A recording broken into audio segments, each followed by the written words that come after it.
Jadi Iya itu sebelumnya yang iya. Hmm. ah Hmm. Tadi tiba-tiba nge-free soalnya Discord-nya. Ini gua yang nge-lag apa? Hmm.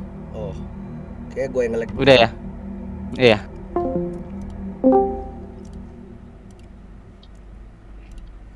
Hmm. Oke.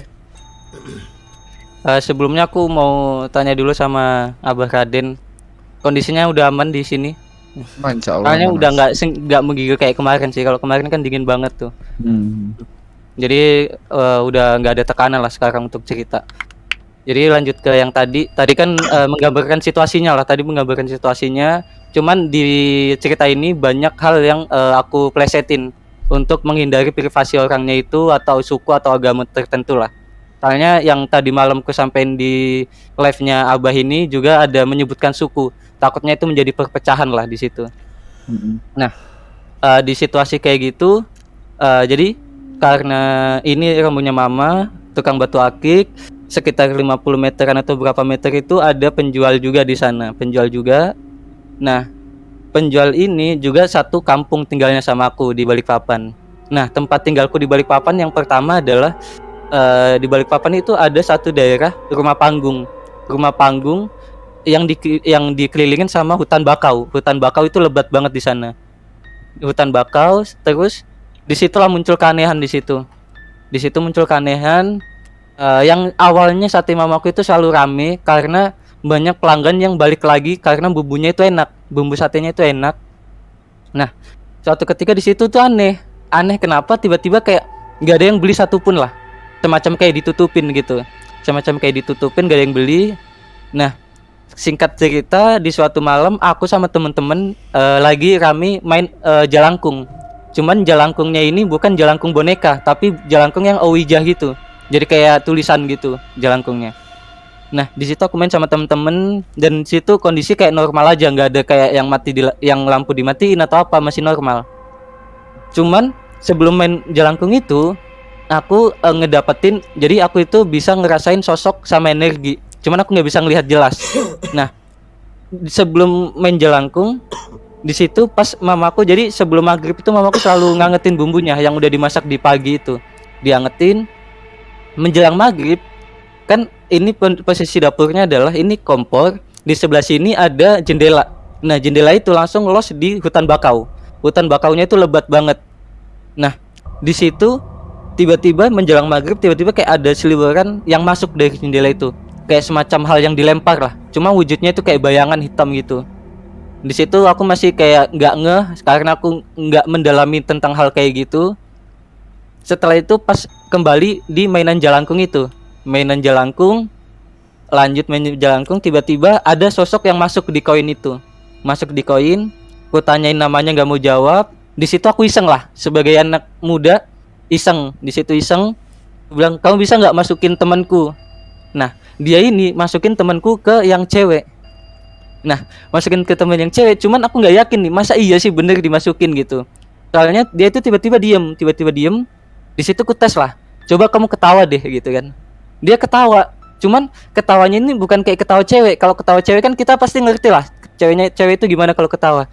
Ketawanya ini spesifik banget kayak ketawanya kuntilanak, yang kayak yang di film-film gitu, kayak bener-bener ketawanya kuntilanak, dan itu panjang banget.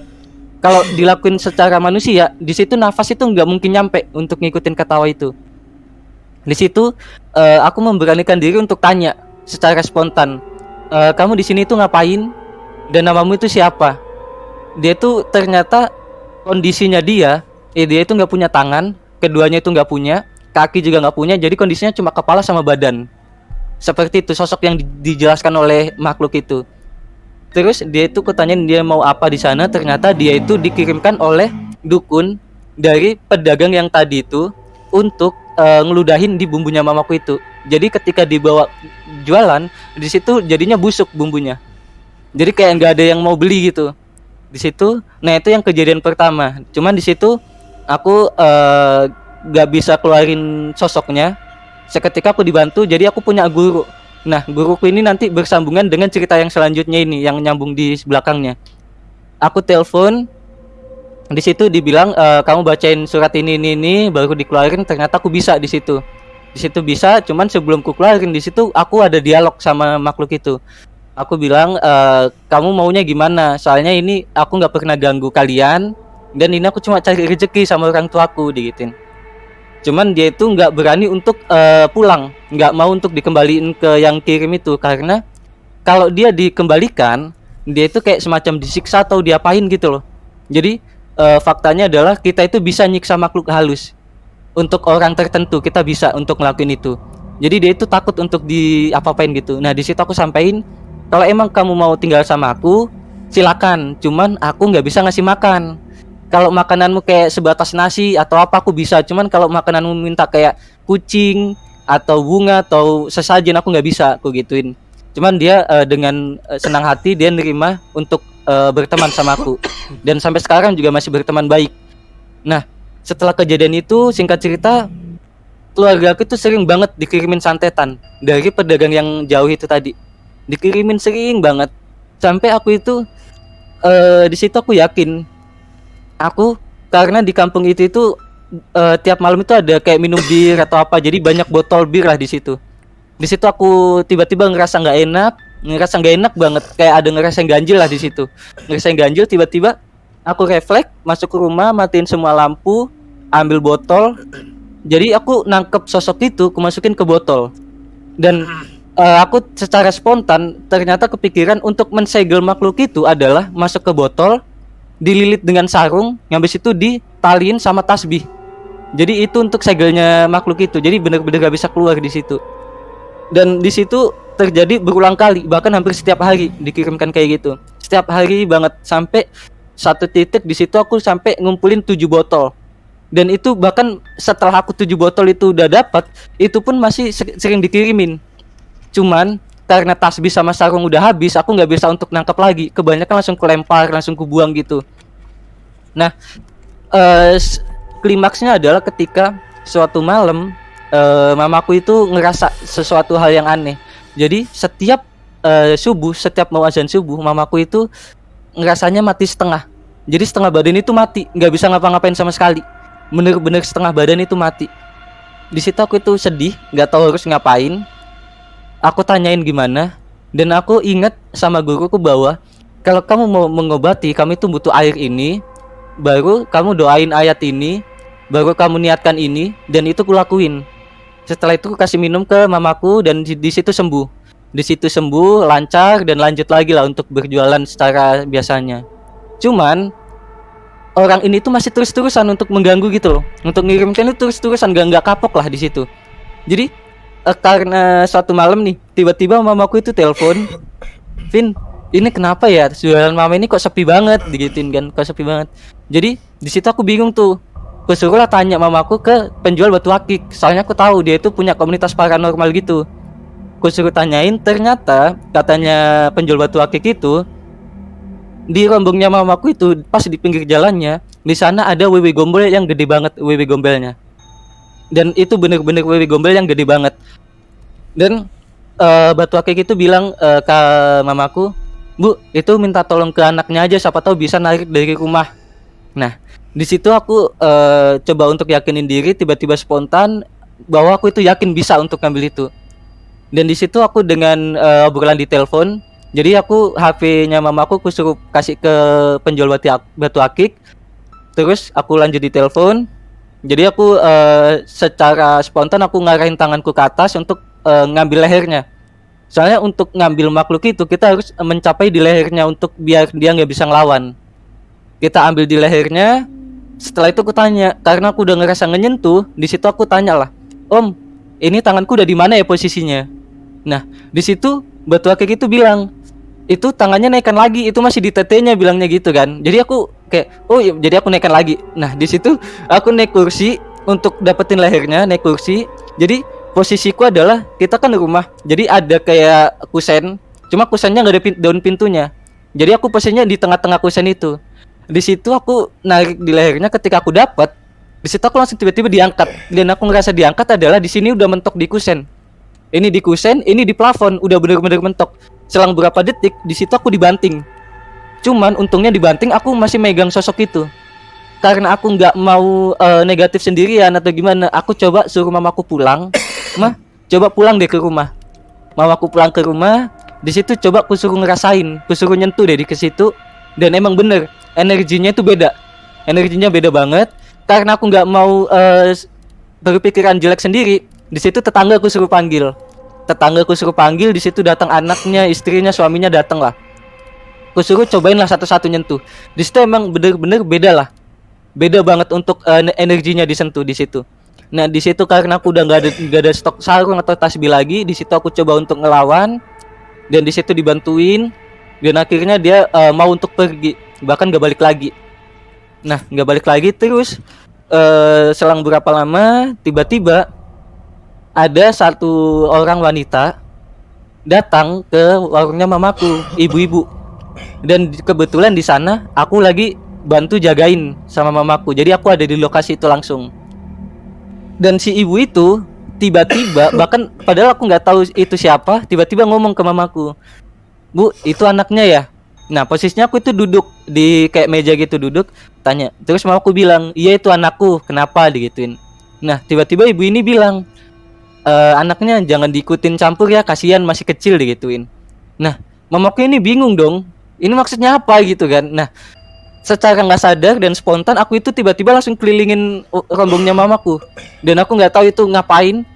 Dan ketika ibu-ibu pergi, di situ aku berhenti untuk keliling, dan ibu-ibu itu pesan 100 tusuk langsung, 100 tusuk dibeli. Nah setelah kejadian itu, berapa hari kemudian itu bertepatan dengan malam Jumat manis atau Kliwon itu tepatnya. Nah di situ berapa hari sebelumnya itu penjual batu akik udah nyampaikan ke mamaku, bilang bahwa "Bu, anaknya suruh hati-hati ya, soalnya takutnya nanti malam Jumat ada yang mau nyerang gini." Nah di situ mamaku sampaikan lah ke aku, di situ sampaikan ke aku. Habis itu aku bilang, "Ya udah nggak apa-apa mah, nanti aku coba untuk ngelindungin diri lah atau gimana." Nah cuman mamaku itu coba untuk sampaikan ke guruku yang tadi itu, siapa tahu bisa dibantu atau gimana. Cuman kebetulan dia lagi sibuk atau gimana, jadi penjual batu akik ini mencoba untuk nge-backup, siapa tahu aku nggak bisa atau gimana, jadi di backup. Nah pas bertepatan di malam Jumat itu, jadi kalau pergi jualan aku itu ditinggal di rumah sendirian, dan pas malam-malam di situ aku itu ngerasa mual. Jadi mualnya itu beda sama masuk angin. Jadi mualnya itu bener-bener pusatnya itu di satu titik di perut, di pusatnya perut itu satu titik mualnya di situ. Itu mual banget dan ngerasa panas banget di ruangan itu. Di situ aku ngerasa kayaknya ada yang aneh deh.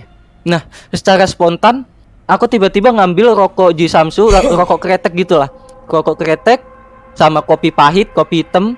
Baru kebetulan di rumah juga ada dupa, jadi aku ambil cobeknya posisinya dibalik. Habis itu dupa, rokok sama kopi. Cobek itu dupa itu cobek itu kayak yang diulekan. Ulekan. Sambal. Terus? Iya itu. Nah terus posisinya cobeknya itu balik, itu ada dupa, rokok, sama ada kopi di sana. Nah kebetulan kan sebelumnya ada botol nih yang ada makhluknya itu yang ku tangkep. Nah di situ itu ku jajarin semua tuh di depan cobek itu. Nah posisinya adalah aku bersila, ya semacam dibilang bertapa lah. Cuman aku setengah nggak sadar di situ, Di situ tiba-tiba aku betapa, cuman dengan bacaan ayat-ayat yang ada di Al-Quran di situ, dan aku itu yakin banget. Setelah itu berapa lama kemudian ada yang aneh. Nah yang aneh adalah kan aku setengah sadar, tiba-tiba botol yang tadi itu bergoyang, dan kondisinya rumah itu gelap banget karena semua lampu kumatiin dong. Di situ goyang-goyang. Kenapa aku tahu goyang-goyang? Karena ada bunyinya itu tuh kayak botol, kayak kalau diketukin gitu, tin gitu, goyang. Setelah itu nggak lama ada suara kayak gelas pecah gitu. Nah setelah kejadian gelas pecah, nggak ada respon apa-apa lagi lah, itu udah mulai nyaman, nggak panas, udah nggak mual lagi. Di situ aku beraniin buka mata dan aku nyalain lampu. Ternyata botol ini itu kondisinya pecah, cobeknya terbelah jadi dua. Jadi cobek itu kalau misalkan kita pukul pun nggak bakal pecah, soalnya kan terbuat dari tanah liat kan. Nah jadi di 7 botol itu ada yang tasbihnya putus, ada yang botolnya pecah di situ. Dan ternyata setelah aku cari tahu, di malam itu aku diserangnya itu dengan dukun dari 3 adat yang berbeda, dari 3 suku yang berbeda. Yang 2-nya itu dari Kalimantan. Spesifiknya ada salah satu suku itu, ada 2 suku lah yang bisa dibilang kuat lah di sini. Satunya itu dari Pulau Jawa. Jadi 3 dukun itu secara bersamaan nyerang aku pribadi. Nah, di situ setelah kejadian itu, jadi penjual ini yang di sana itu tetangga jualannya itu baiklah sama mamaku. Di sana dia nyampein ke mamaku bahwa dia dikasih tahu sama penjual itu bahwa ibu-ibu yang pernah datang ke rombongnya mamaku ternyata itu dukun, dan ibu-ibu itu meninggal setelah malam itu yang dengan aku itu tadi. Dia meninggal. Dan aku nggak tahu kepastiannya gimana. Aku juga bingung. Meninggalnya karena apa tuh, Mas? Karena yang waktu bisa dibilang tempur sama aku itu, yang waktu nyerang aku. Ibu-ibunya. Iya, ibu-ibunya itu. Terus? Nah, terus abis itu yang 2 dukun ini ada yang kena gangguan jiwa, sama satunya itu kayak udah tatapannya kosong gitu loh, udah nggak bisa hidup lagi gitu, kayak udah ya semacam bisa dibilang gila lah. Jadi 2 cowok 1 cewek itu. Nah, di situ aku bingung, masa iya ini efeknya gitu loh, masa iya ini efeknya, aku bingung.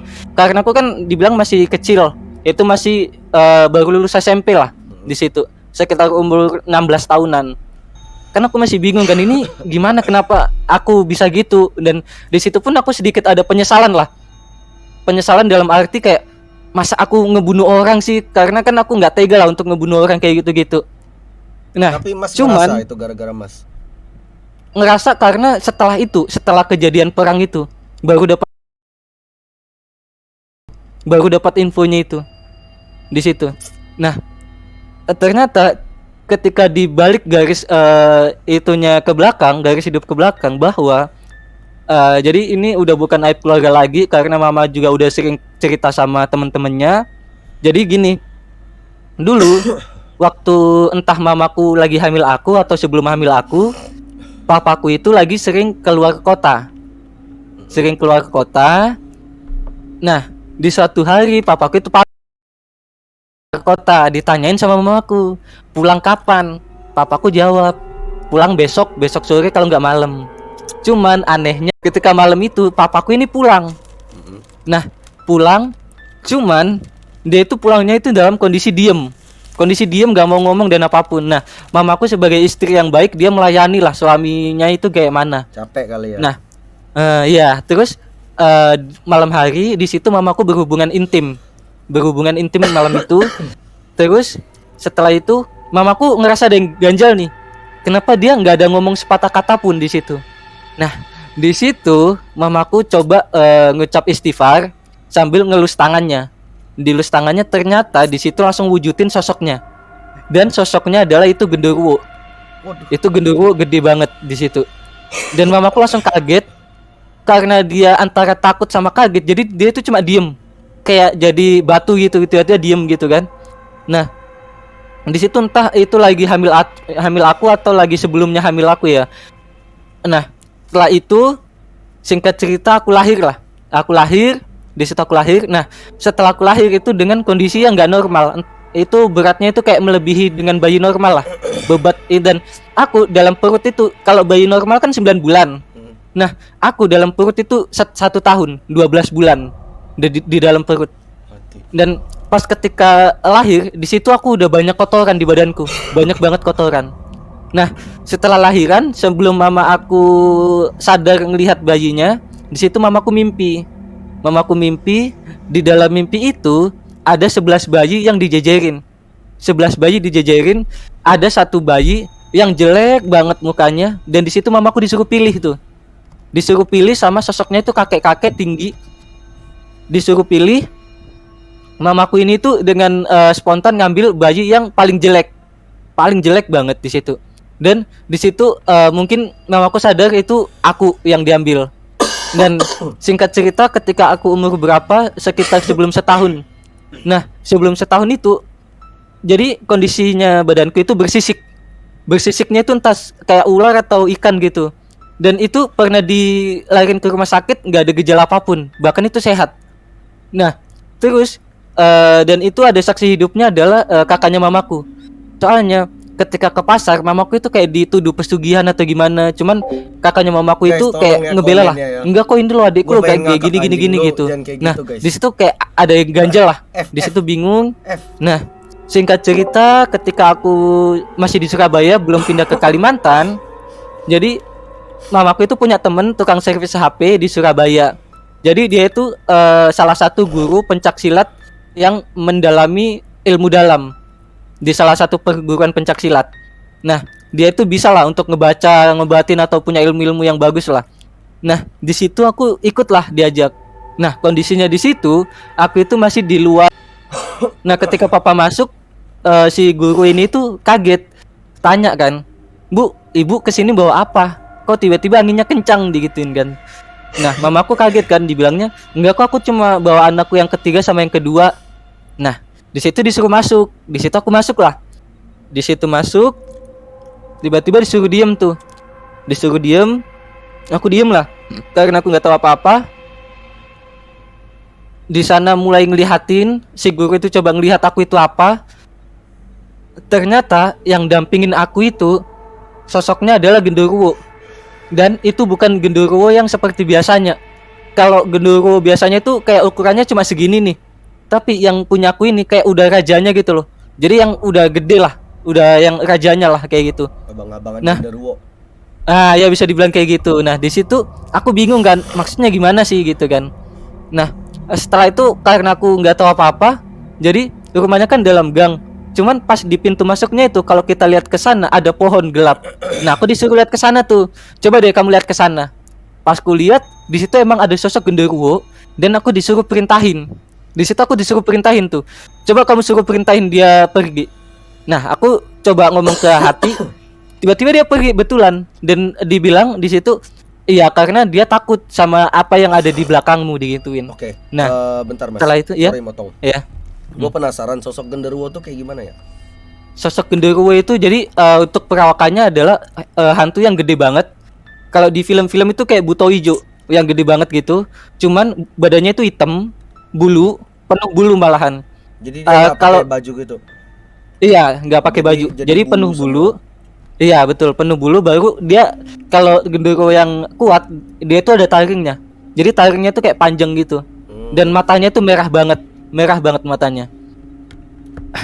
Nah, terus singkat cerita, sehabis itu aku nggak tahu apa-apa. Di situ mamaku dititipin pesan.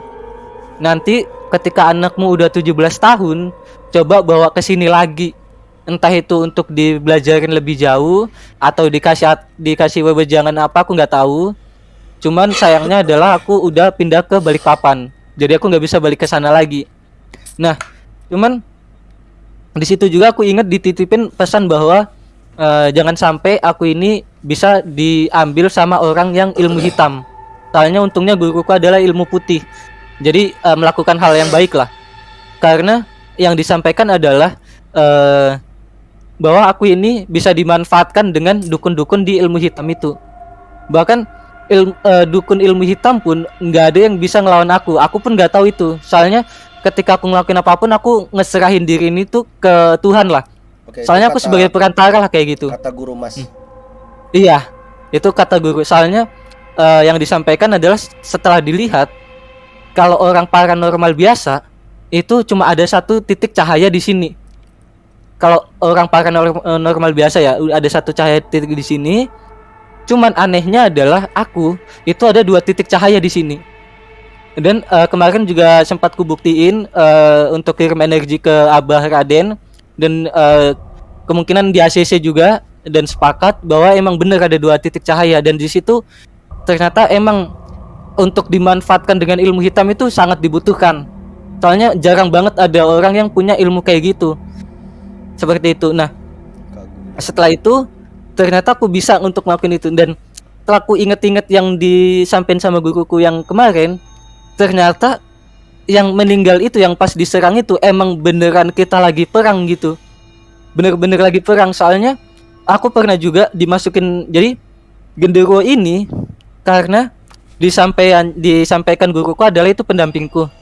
Cuman dibilangnya kamu ini bisa panggil dia dengan sebutan bapak. Jadi ketika aku sebut namanya dia 3 kali, kayak manggil bapak 3 kali, dia itu bakal datang. Dia bakal datang gitu. Nah, di situ aku pernah coba untuk ku panggil bapak 3 kali, dan di situ emang beneran datang. Dan pernah juga aku yang waktu di rumah itu lagi siang di sana, aku tidur siang di situ. Nah, si pedagang ini kan itu yang suka ganggu kan, rumahnya kan tetanggaan.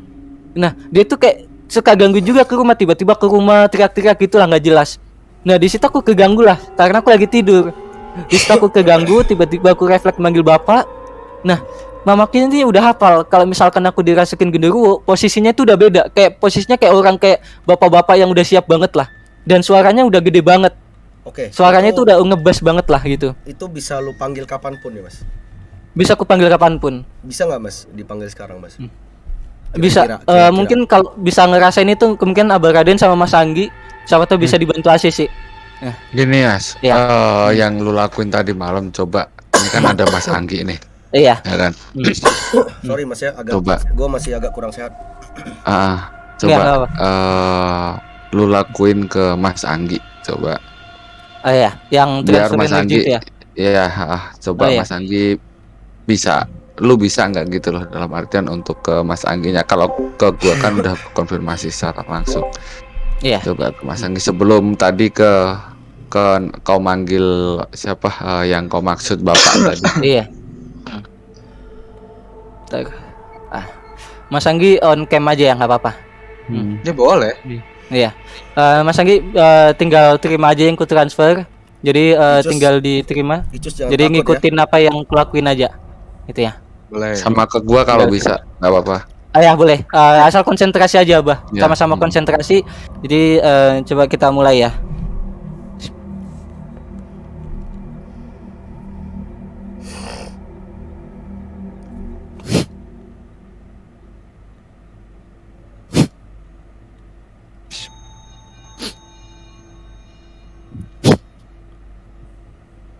Mas Anggi sama Abah kalau udah ngeliat sosok bisa dibilang ya.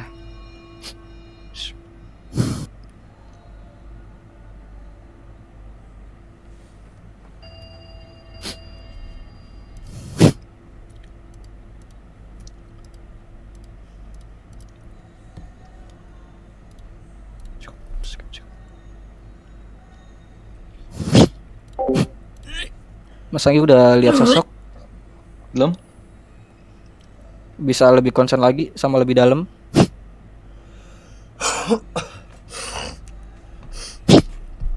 Gue manggil bapak di mana? Kagak ada bapak. Bapak. Udah ada sosok, Mas? Dilarang saya, dilarang buka. Dilarang buka ya? Permisi, Pak. Coba Mas Ini aja permisi aja. Iya, Permisi ini aja. temen Pak. Ini temen. Nggih. Guys, Nggih, sorry guys nggih, ya. temen Ini kula, gua nggih. masih kurang sehat. Udah bisa buka, Mas? Gak diizinin saya. Silahkan, sok. Kamu Nggak aja yang minta diizinin. izin. Kamu aja yang minta izin coba. Nggak diizinin sama sosok apa, Mas? Maaf. Yang di sayanya. Nggak Yang diizin. di oh ya. Abah Raden udah ada bisa konfirmasi sosok? Ada ya? Ada. Bismillah. Dah. Bismillah. Lo pamit. Izin buat ketemu. Permisi, kulun. Assalamualaikum. Udah diizinin, Mas? Enggak. Mas Anggi udah konfir? Enggak. Udah. Dari 4 ada di saya, semuanya bilang jangan. Dengan alasan? Nggak tahu.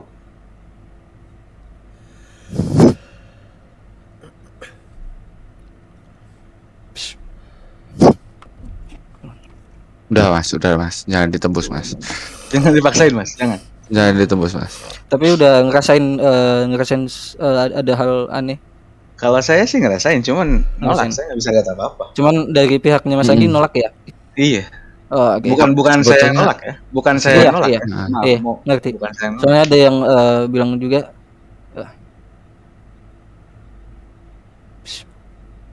lepas mas, udah.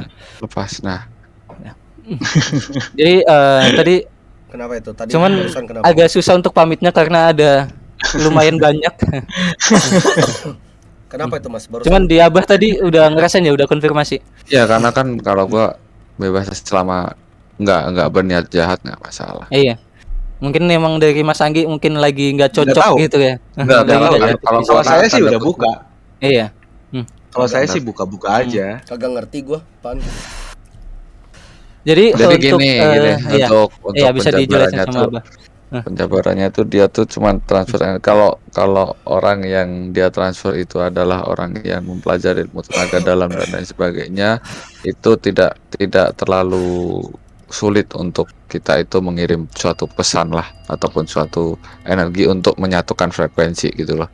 Oke. Dan untuk menampilkan secara visual dalam batin. Kalau ibaratnya yang penerima frekuensi itu adalah orang yang pelajari ilmu tenaga dalam. Nah, kalau seumpamanya yang mungkin ada penjaga dan lain sebagainya, itu mungkin kan harus ada pantangan ataupun izin yang harus diminta. Mungkin dari Mas Angginya mungkin seperti itu pengertiannya. Cuman kalau yang dari gua itu tadi memang sama seperti yang tadi malam yang gua ceritain, gua nggak beralih, nggak bakalan ini. Yang gua rasain cuman dia memang mengirimkan suatu frekuensi ke gua, dan itu pun bukan yang biasa gua dapat dari sekitaran gua, dan unik, menurut gua unik. Unik sih Mas Alden gini, barusan aja ya. Barusan jujur-jujur Mas siapa Mas Alvin ya? Iya, betul. Kalau sama saya pribadi tadi udah mulai coba komunikasi. Hmm. Udah mulai coba komunikasi. Cuman yang saya lucu nih malah. Iya. Yang datang ke sana malah yang saya. Iya. Yang datang ke sana malah yang saya. Soalnya Saya ketika bingung. aku konsen, jadi aku itu di situ aku coba untuk gabungin dua sosok, yaitu dari Mas Anggi sama Abah Raden. Mencoba untuk ngesatuin di satu titik lah. Soalnya kan ini ada letaknya di beda kota gitu. Jadi aku mencoba konsen untuk nyatuin. Iya. Nah di situ kepecah. Nah kebetulan di aku sendiri, kalau misalkan Mas Anggi mau lihat, di sini kayaknya mulai hadir semua. Aku bisa ngerasain karena udah mulai menggigil. Nah di situ bisa dilihat karena aku ada punya sosok genderuwo itu sendiri. Ya. Dan dari punyanya adik aku, yaitu sosok kakek-kakek jubah putih tinggi bawa tongkat. Dan aku punya temenku yang juga yang aku dikasih dari bapakku itu, sama punya 11 saudara itu. Ternyata 11 bayi itu ada semua hidup di alam yang lain. Jadi kayak gitu. Jadi banyak kayak gitu. Makanya kenapa aku tiap cerita itu selalu menggigil, karena banyak tekanan seperti itu. Nah, dan aku pernah juga ngelakuin yang kalau kata orang Jawa itu rogo sukmo. Jadi rogo sukmo itu kalau misalkan ada yang belum tahu, rogo sukmo itu kita bisa jalan kemanapun tanpa kita kesana. Jadi diri kita itu tidur, cuman yang jalan adalah arwah kita gitu, seperti itu. Dan aku itu secara nggak sadar dan aku bisa ngelakuin itu. Mas Alvin Dan tadi ngerasain yang nolak ke Mas Alvin siapa? Kalau untuk wujudnya aku nggak bisa lihat, cuma energinya aku bisa ngerasain bahwa itu sosoknya cowok energinya cukup kuat. Aku lihatnya sedikit cahaya. Apakah konfirmasi? Itu yang nolak Mas. Iya, soalnya tadi agak bentrok di sana, cuman aku bilang itu temen, nggak apa-apa. Aku bilang cuman karena Abah bilang udah lepasin, jadi aku coba untuk pamit di sana. Karena nanti kalau misalkan dipaksain nanti mental Mas. Kenapa Mas? Kenapa nolak Mas? Nggak tahu deh, nggak tahu. Kalau gue sih udah ngebuka dari awal. Gak dicoba tanyain. Kalau dari kenapa saya, jangan aja, dibilangnya cuma jangan aja. Kalau dari saya pribadi tadi sudah sempat tanya, gitu sudah sempat tanya juga untuk dipertemukan lah supaya bisa dapat energinya sama-sama. Di situ bilangnya dia nggak mau ngebukain dengan alasan di sekelilingku udah banyak tekanan. Nah, yang dikatakan Mas Anggi itu betul. Yang ditakutkan dari Mas Anggi adalah ketika punya Mas Anggi itu mental di saya, itu takutnya tekanannya ke aku. Nanti. Iya, betul. Takutnya kayak gitu. Jadi secara sekilas penyampaiannya seperti itu. Makanya kenapa tadi Abah Raden juga nyampein kayak gitu. Jadi aku mencoba mundur kayak gitu. Kayak gitu.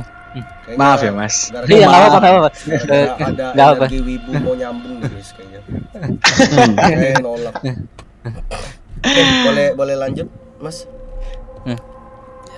Jadi ternyata pas setelah ditarik ke sana itu, di sana itu aku sadar ternyata aku punya keahlian yang bisa membantu banyak orang lah, bisa dibilang gitu. Di situ aku pernah dititipin juga bahwa ketika kamu bantu orang, jangan pernah sesekali terima dalam bentuk uang. Bantuan apapun, jangan pernah dapat uang. Kalaupun orang itu ngasih, kamu terima tapi dalam bentuk barang, jangan pernah uang. Cuman aku jika untuk ngebantu itu aku nggak boleh meminta, itu nggak boleh. Di situ aku nggak tahu alasannya apa, cuman nggak dibolehin. Atau karena itu pantangan dari ilmu putih, jadi seperti itu. Nah, di sana aku pernah juga bantu orang. Jadi posisinya adalah di sini itu lagi tahun baru. Nah, di live-nya Abah kemarin ini belum ceritain nih. Di tahun baru. Jadi di tahun baru itu lagi musim jualan trompet tuh.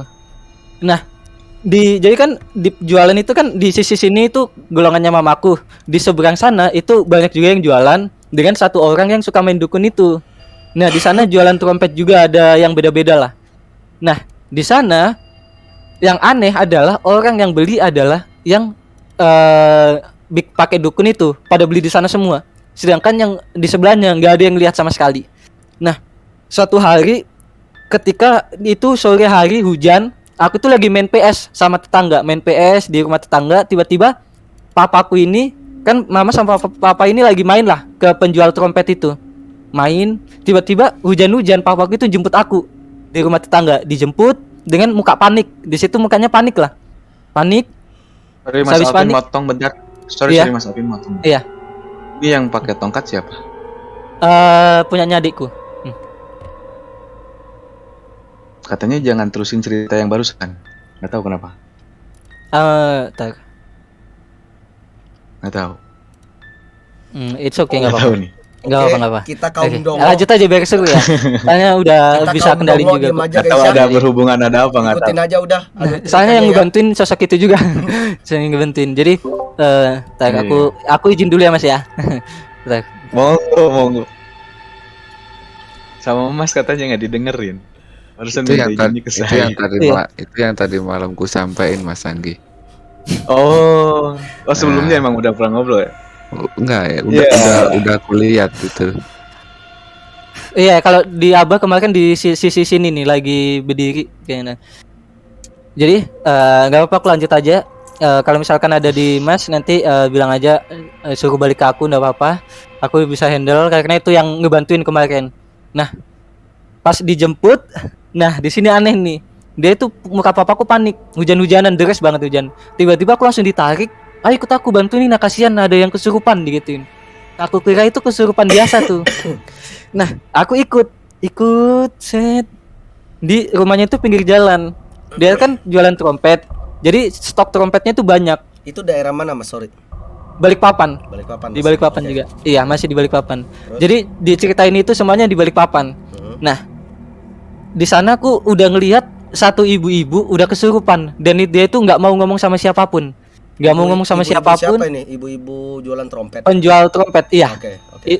Bisa dibilang udah lansia dia, udah lansia. Oke. Dia udah kesurupan, diem, kaku, nggak bisa ngapa-ngapain. Nah, di situ aku ada yang bisikin bahwa sosoknya di dalam itu adalah Kerasakti. Oh. Kerasakti sosoknya. Iya, jadi wujudnya itu kayak monyet. Kayak monyet. Nah, ini faktanya adalah itu kubuktikan. Jadi yang kubuktikan adalah gini. Aku udah ngerasa itu kerah. Jadi aku dibisikin nih sama pendampingku bahwa coba kamu tiup trompet. Nah, di situ kusuruh papaku tiup trompet tuh. Kusuruh tiup. Nah, ketika trompet itu ditiup, ibu-ibu ini langsung kayak seneng gitu loh, kayak anak kecil yang kesenengan gitu. Gitu. Jadi kayak kesenengan gitu. Nah, aku di sini aneh. Oh, ini kayaknya mau main, ku gituin. Ku suruh keluar, dia nggak mau. Ku paksa, nggak bisa. Sampai dia manggilin ustadz tuh. Manggil ustadz, dia manggil ustadz nggak bisa. Ustadznya nggak bisa, udah nyerah. Dan aku coba keluarin. Karena pusatnya itu ada di balik leher sini. Aku keluarin dari balik leher di sana. Di situ aku udah tinggal kakinya yang keluar. Cuman salahnya adalah ustadz itu tiba-tiba narik dari kaki jempol, jari jempol kaki. Itu ditarik, jadi otomatis langsung masuk lagi. Nah, di situ langsung berbenturan. Di sana aku bilang, mohon maaf ya Pak, ini biar aku dulu. Nanti kalau emang aku nggak bisa, silakan dicoba aja gitu. Nah, di sana ustadznya masih kekeh, nggak mau karena mungkin nggak percaya karena aku masih kecil. masih umur 16 tahunan waktu itu. Di situ mamaku coba ngeyakinin ustadznya, sudah Pak, biarkan aku aja yang ngehandle gituin. Nah di situ di handle itu sekitar 10 sampai 15 menitan untuk narik sosok itu, karena bisa dibilang energinya itu kuat banget. Di situ aku tarik, udah berhasil, dan siuman secara tiba-tiba, dan ketika ditiupin trompet udah nggak ada respon apa-apa lagi di situ. Dan malamnya ketika dia jualan udah kembali rame lagi, udah nggak ada yang beli atau apa, itu udah banyak yang beli bahkan. Nah terus pernah juga pengalaman bahwa kan yang penjual ini kan yang tetangga juga tuh, yang main dukun nih, kan sering gangguin juga ke rumah. Nah pernah aku kesurupan, dimasukin sama bapakku itu tadi yang genderuwo, dimasukin. Nah karena energinya kuat, si tetangga yang main dukun ini tuh bilang, anakmu itu gila, anakmu itu masukin aja rumah sakit jiwa gini-gini, kayak diolokin gila lah gitu. Nah tetangga yang lain kan ikut ngumpul nih, soalnya aneh kan, ada apa sih gini ngumpul. Karena tetangga ini semuanya panik, manggilin. Jadi di satu kampung itu ada tokoh agama, di kampung itu ada tokoh agama. Datanglah dua orang ustadz di sana datang. Dua orang itu ngecoba untuk keluarin apa yang di dalam diriku, dan dia itu nggak ada yang bisa sama sekali, bahkan mental, bahkan sampai ditantangin gitu. Sorry kepotong Mas Alvin. Iya. Coba kau mulai panggil aja yang tadi kau mau panggil tadi lah. Yang apa? Bapak tadi ya. Coba. Ntar.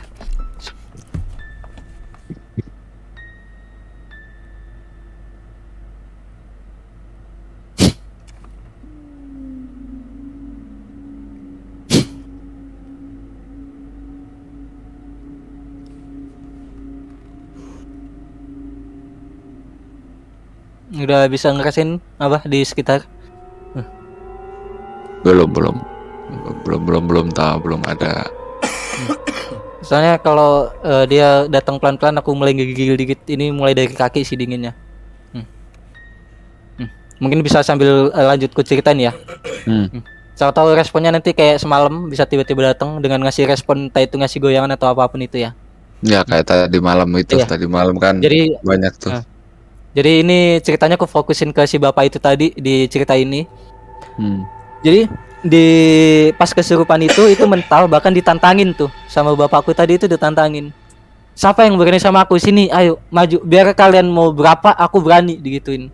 Dan itu suaranya itu tinggi banget, bahkan untuk seorang bapak-bapak yang ngomong ngebas pun itu kalah, kayak ngebas banget gitu loh. Dan aku pernah pas aku sadar, aku ngecoba niruin, itu nggak mirip sama sekali. Dan itu udah dikonfirmasi sama tetangga-tetangga yang ngedengerin gitu loh, udah beda lah. Nah di situ ustadznya mental, udah nggak berani lagi, dia pulang. Di situ mamaku bingung, kenapa kamu nggak mau keluar? Nah bapakku ini bilang, aku nggak mau keluar kalau si Alfinya ini masih nggak ikhlas untuk aku tinggalin gitu. Jadi dia itu bisa keluar kalau aku minta gitu. Nah karena aku di situ nggak sadar, karena posisinya aku itu baru bangun tidur, jadi aku belum sepenuhnya sadar. Di situ aku dipanggilin sama mamaku, dipanggilin, tiba-tiba aku sadar. Di situ aku sadar bahwa setengah jiwaku itu kayak dikendalin sama bapakku itu. Aku bilang, sudah Pak, aku udah capek, aku mau istirahat dulu, gini. Aku jelasin baik-baik. Di situ aku mulai sadar pelan-pelan. Dan dikit kursi kau Mas, geser dikit kursi kau. Enggak, gua pengen lihat kaca. Lihat kaca ya? Kaca. Alihin kaki kau. Kaki sini. Yang sebaliknya. Sebaliknya di itu. Lu geser lagi, geser ke sebelahnya. ya? Sebelah sini. Sebelah sini aja. Geser, ya geser. Ya. Oke, udah balik lagi. Udah. Jadi di kaki dingin sih soalnya, makanya aku naikin di kursi. Kenapa Mas? Kakinya ada cicak. Ada kucing Mas. Nggak sempet ada kepala nongol gitu. Oh, kepala. Kepala apa, teddy bear? Tapi nggak tahu itu siapa dan apa. Oh. Coba Mas Alvin tuh. Apa tuh Mas Alvin? Kecil sih. Soalnya kalau kecil itu kuyang sih, Siti namanya. Namanya Siti. Anak kecil. Siti. Iya Siti, masih kecil. Jadi itu kuyang sosoknya. Siti ler. Iya sih. Siti. Jadi aku nemuinnya itu, jadi kalau mau ceritanya, aku nemuinnya itu di hutan bakau. Jadi yang pas di rumah itu kan ada banyak hutan bakau. Kan aku sering kayak iseng ngajakin ngobrol bapakku itu, kayak malam-malam aku karena nggak ada temen sepi, aku panggil ngobrol, tiba-tiba dikasih tunjuk lah. Itu coba kamu lihat di sana tuh ada apa. Aku sekilas kayak ngeliat apa itu kayak aneh gitu kan. Aneh tiba-tiba ada kepala cewek. Cewek Mas, rambutnya panjang ya? Mas Alvin, Iya. sadar nggak? Mas Alvin nyeritain seperti ini ke siapa aja selain ke Mas Raden kemarin sama ke kita. Jadi aku Mau ceritain tanya. ini tuh udah sering sama teman-temanku sering, dan setiap aku Nah. cerita selalu menggigil. Dan selalu menggigil. Dan Iya. setiap Mas Alvin cerita, satu hilang. Nah, iya. Saya nggak tahu itu kenapa. Nah, di situ aku pernah juga karena banyak. Nah, di situ aku kasih kebebasan karena aku nggak ada ikatan di situ. Kayak yang aku sampaikan tadi, yang aku bilang kalau kamu mau berteman sama aku silakan, cuman aku nggak bisa ngasih makan. Jadi ketika dia pergi, dia itu cari makan. Kalau mau ditanyakan silakan, soalnya dia perginya itu cari makan. Soalnya aku pernah juga ngebuktiin bahwa ketika aku cerita sama teman-temanku nih, ada yang nggak percaya satu orang. Aku bilang kalau mau ngerasain, ayo aku panggilin. Jadi aku panggilin Siti. Di situ tangannya temanku kuarahin di kepalanya, dia ngerasa ada rambut-rambut di tangannya.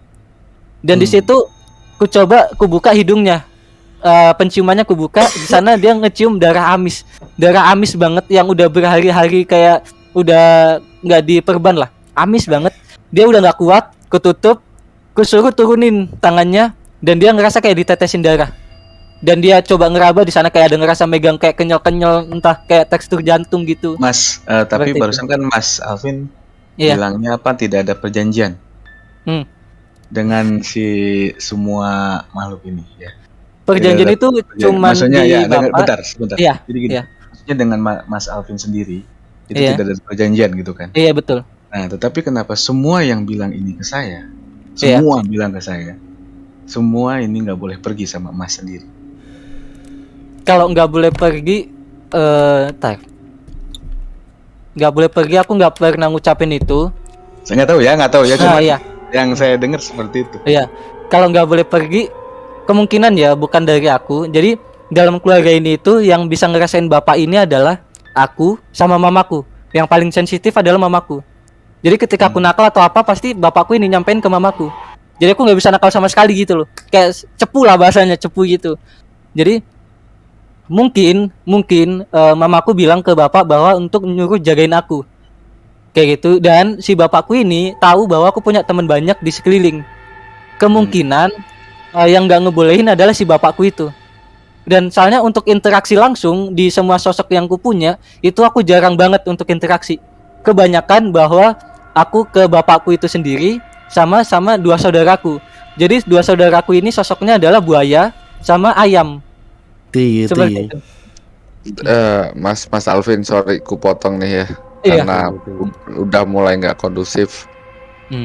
Yang di Mas Alvin mungkin di stop dulu untuk itunya, itu dikondisiin dulu diri Mas Alvin. Itu udah bukan Iya, Mas. mulai Mas Alvin lagi.